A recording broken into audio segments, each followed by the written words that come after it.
Hey everyone, this is Bisan from Gaza, and Palestine is not only Gaza.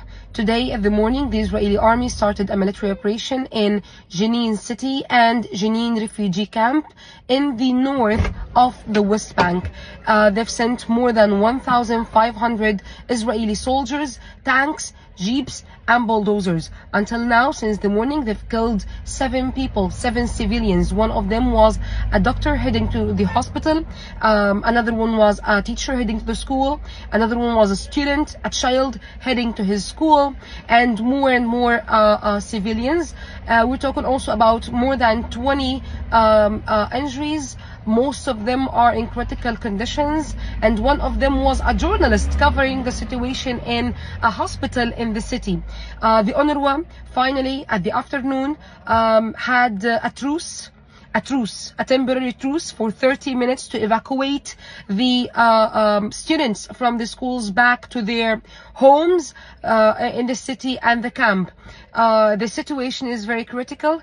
It's the first time after 2 months that the Israeli army invade Jenin city and Jenin camp.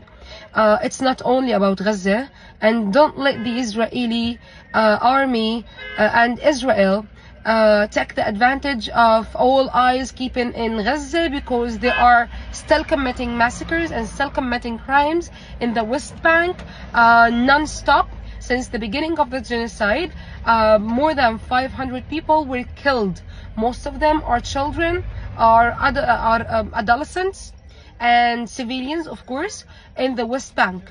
Okay, more than 500 people.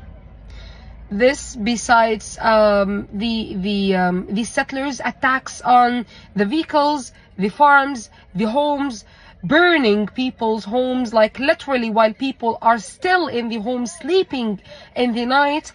What is happening in the West Bank must seen and heard more. This is all beside the Israeli government stealing lands and building more settlements every day. More, of course, since the beginning of the genocide, because all eyes are in Gaza and people are thinking that Gaza is the only place occupied in Palestine, while the West Bank is just suffering day after day. The settlements, you need to know that the settlements in the West Bank are illegal due to the international law, because due to the 1967 borders, the West Bank and Gaza Strip are to the Palestinian Authority.